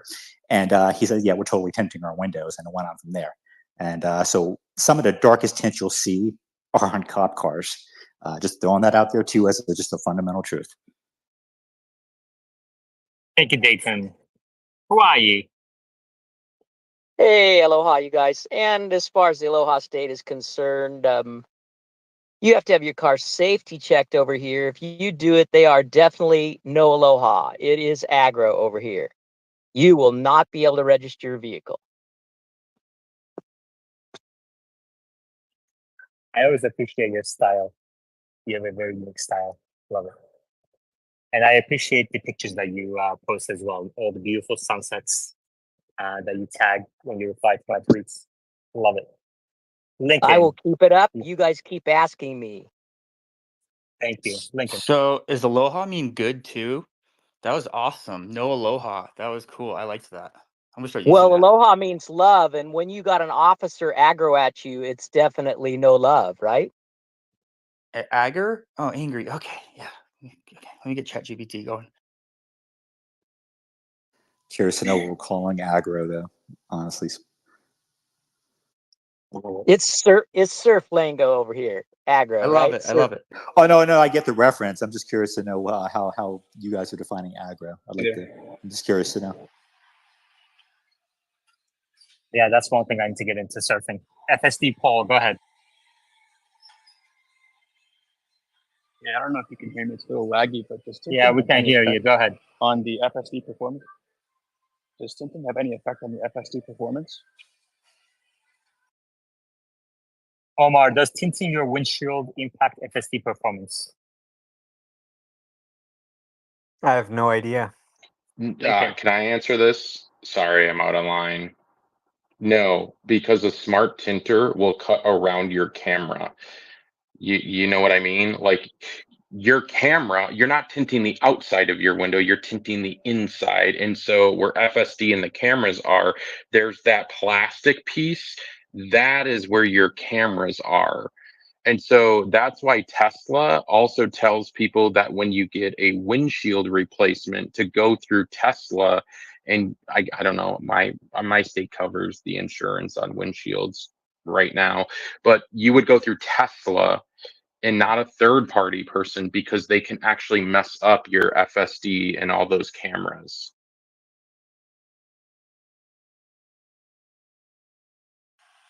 Good to know. Thank you. Thank you, Jimmy. All right. Anything else? Any other questions, comments? Please request to speak. Omar, what do you think about Rivian coming up to $20 billion now, closing on $20 billion market cap? I think Rivian and Lucid continue to be financially challenged despite the recent market enthusiasm, which may be driven by the VW deal, maybe rates coming down, maybe sort of a sympathy rally with Tesla. The fundamentals of the company are worsening in the sense that they're running through their cash. And an additional 2 months of runway from the Volkswagen deal doesn't really change that, other than diluting the common stockholders. So I think it's pretty clear that Lucid is bankrupt before the end of the year without an infusion of cash, which I expect they would get from the Saudi PIF in one form or another. But we'll have to see. And that, of course, would probably be further dilutive to shareholders. And, for Rivian, it is a similar situation. They have a longer runway, but I think the earnings print that's coming up next month could potentially rain on the parade of this rally the stock has been having. But it could also be that sentiment was so low that it has just kind of bottomed. So we'll see what happens. I'm pretty cautious. I definitely wouldn't advise anyone to invest in these names, Rivian and Lucid. But for now, they're still hanging in there somehow. So kudos to them. Many companies have died.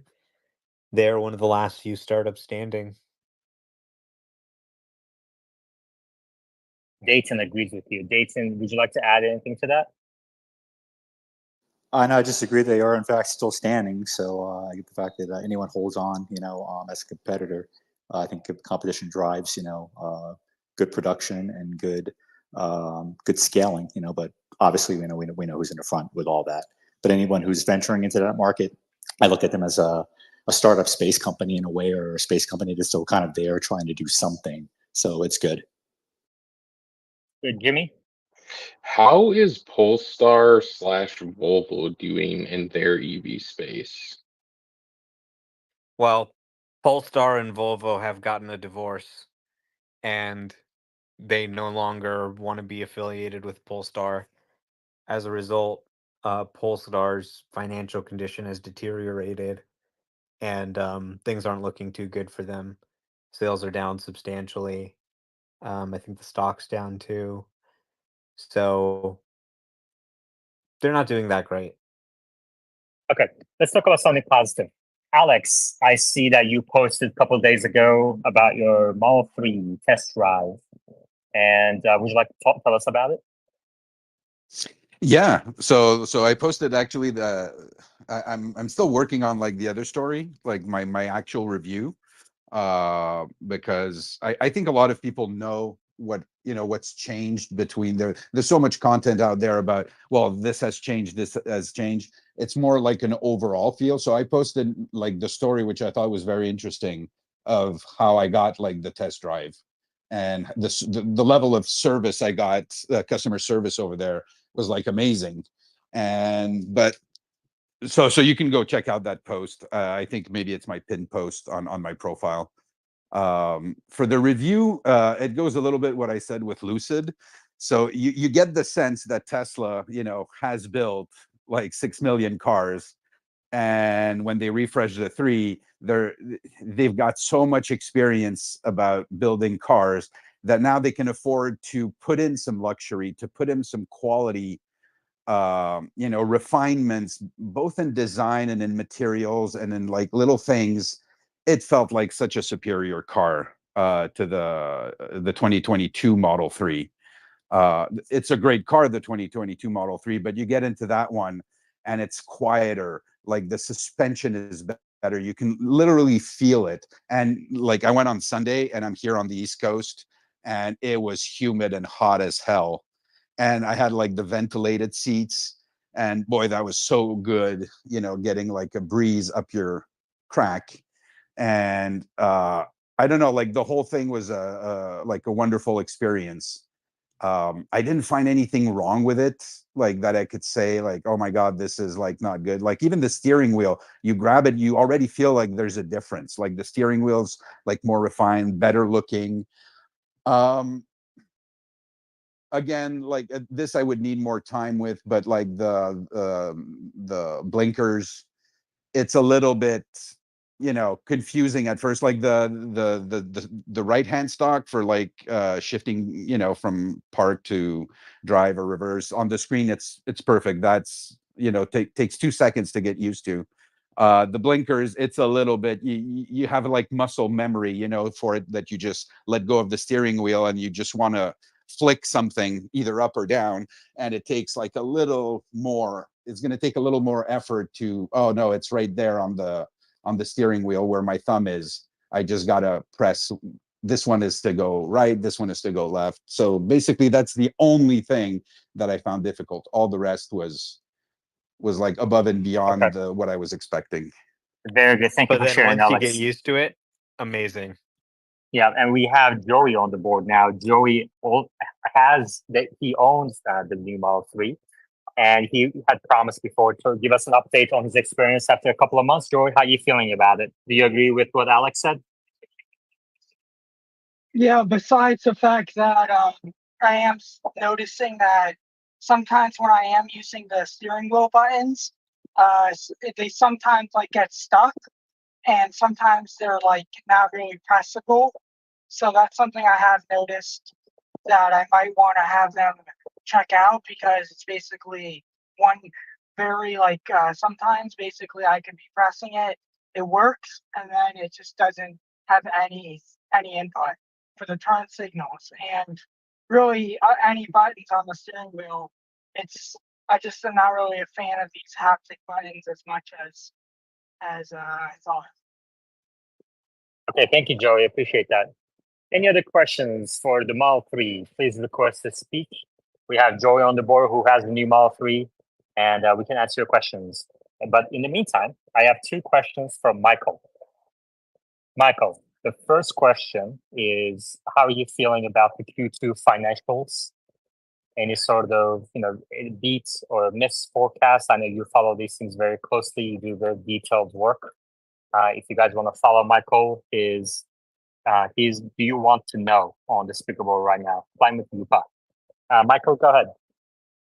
Yeah, so I haven't had a chance to like sit down and do a full modeling yet of the Q2 financial results, but I will say that just based on preliminary scans of what other people have put out in terms of estimates, I feel like I see a lot of estimators not really taking into account the financing deals.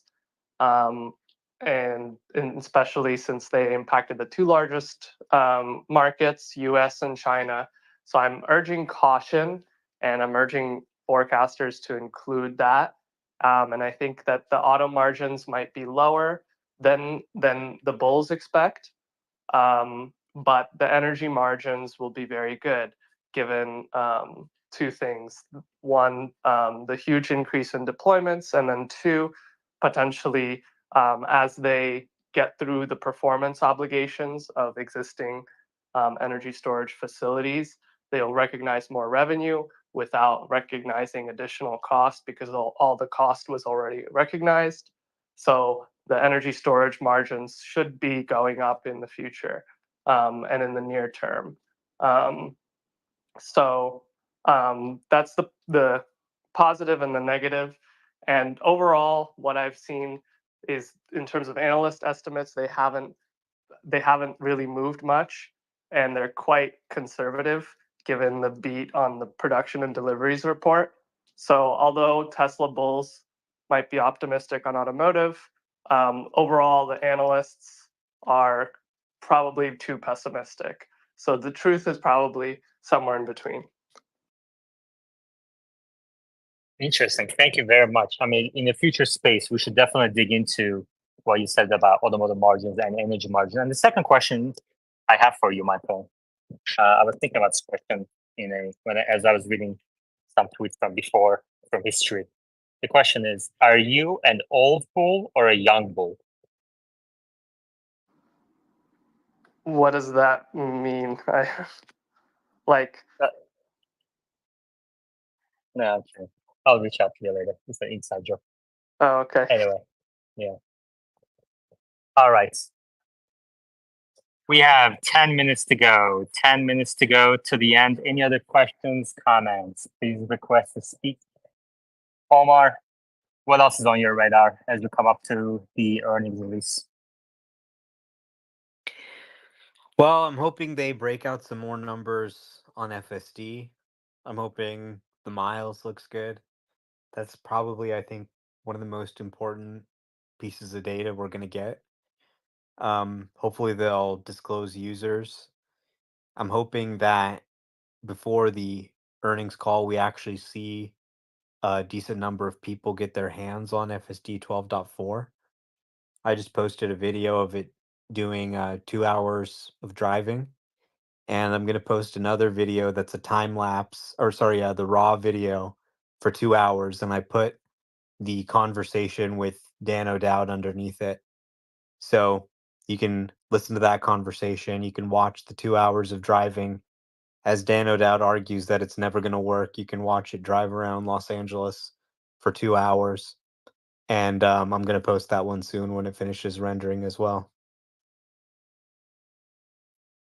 Do you have a DM open with Dan O'Dowd? I think I must have DM'd him at some point in the past. Yeah. Have you guys not agreed on a date yet for this big drive? No, I haven't really been getting on it. He said he was busy today. Maybe I'll text Machine today and see if he's in, and then we can work something out with him. Okay. We had a couple of questions about the tax credits. So we have two candidates. First question, do you think Republicans, if they get elected and let's say we have a red wave, do you think they will remove the tax credits? And Elon chimed in on what that would be the competitive landscape. What are your thoughts on it? Yeah, good question. So the IRA is a pretty broad piece of legislation. There's many different things that are in it, and many different provisions that benefit various states and constituents. So I think it'll probably be tough to repeal the whole thing, but I could certainly see certain sections like the EV tax credit and the point of sale credit being on the chopping block. Right now, we have an executive in the executive branch who not only would veto any bill that attacked the EV tax credit, they also have pretty broad executive discretion in some of the provisions of the tax credit, how generous they want to be in their interpretations of, for example, the Chinese critical minerals. For example, the executive branch has granted exemptions for the next 2 years for various things, and they generally are supportive. Now, right away, if Trump takes office, they have a little bit of executive discretion on restricting the tax credit and making it a little bit harder to qualify for. So he could unilaterally sort of do that right away. To actually get it repealed, you need an act of Congress. So you need Congress to get together, you would probably need to have Republican majorities in the House and Senate to get something like that through. And then, of course, the president would have to sign it. So there's a good chance that if Trump is elected, the EV tax credit could go away. So if you do want to buy an EV and take advantage of the credit, as I just did with my Model 3 Performance, probably best to do that before Trump is sworn in. January 20th, he could potentially on the first day say, hey, I'm reinterpreting this statute to, make this go away. So get your orders in today and take advantage of it because it's a really good deal if you can qualify. But it is going to be on the chopping block most likely. Other provisions, like for example, the battery production credit, I could see them keeping that because they are in favor of American manufacturing and making it more competitive. So we'll have to see. Ultimately, Congress is getting involved. It's going to be a slow moving situation. But Elon and I were having a little bit of a discussion about this last night on the timeline, and I said, look, get rid of the thing. It's a disaster. It's a headache. And it's a disadvantage to Tesla because Tesla can actually make EVs profitably. Nobody else can make EVs profitably. So a $7,500 subsidy is making all these crappy EVs that have a terrible cost structure competitive. And ultimately, I think slowing down EV adoption because people are getting these crappy EVs and going back to gas. Like literally last night I was at McDonald's and you know they're like the drive-through people were like, "Oh my god, Cybertruck. How long does it take to charge? A week?" I said, "No, I can charge it overnight." And they said, "Oh my god, I hate my Hyundai Electric. It's a disaster." You know? So that's kind of the universal story that we're hearing. So I think really on the issue of subsidies, if we were to play on a level playing field, Tesla would probably gain market share versus others because others that are unprofitable, they're then going to tamp down production and Tesla will be able to use their idle capacity and expand. So they'll probably gain market share and we'll probably see, sort of just as many EVs sold, right? Don't forget, battery costs are declining. You also have lower cost models that are coming to market, like the compact. So things will continue to get more affordable. Then there have really been several complications from the IRA. It really was kind of a pernicious deal, right? You got the $7,500 back for EVs, but on the other hand, it expanded to hybrids. So we're actually using government money to buy people cars that pollute, which is the Right. exact opposite of what they intended in 2008. And hybrid sales have soared. And these things, if a hybrid's driving around with a dead battery, it's even less efficient. It pollutes even more than a gas car if you're not regularly plugging it in. And guess what? People don't ever plug it in because there's no need to learn to. They just fill gas and use it like a gas car, and they still got to claim that tax credit. And then on top of that, they have all these battery sourcing provisions, and it's just a disaster. And okay, it's a Chinese battery, and okay, now we need to get materials from this country instead of that country. All of this is pushing up the cost of batteries Right. and slowing the transition. Right. So, yeah. All right. Thank you, Omar. And we now have Brian on in the space. Brian Krasenstein. Did I pronounce that correctly? Yeah, Krasenstein. Yeah, it's good enough. Krasenstein. All right. Thank you. Sorry about that. No, Welcome. no. Is this the first time you're coming to Tesla Live? I think I've listened in before, but yeah, I think the first time speaking. I've been in some Welcome. of Go ahead. Omar's spaces.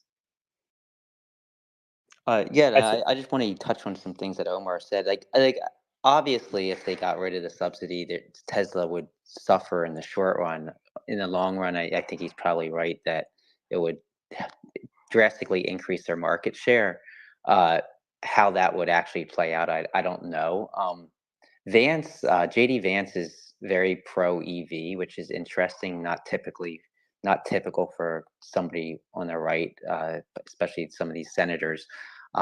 But that was a selection that should make Tesla shareholders quite happy, I think, regardless of what happens with the subsidy. I personally, I think that if Tesla was to, not Tesla, but if the government was to offer some sort of subsidy for battery technology, like the paywall, I think that would go a really long way in helping Tesla's ambitions for solar as well as for the Powerwall. I know that one thing that held me back from getting the Powerwall was just because the price. The price didn't make sense, but living in an area where we are frequented with hurricanes and power outages, it's very tempting. And I think that if there was some sort of subsidy on that technology, it would probably ultimately help Tesla more than the subsidy on the EV. Mm-hmm. All right, thank you, Brian. I pinned at the top of our screen is a quick tweet. A friend of mine just sent me this. This was about 2 hours ago.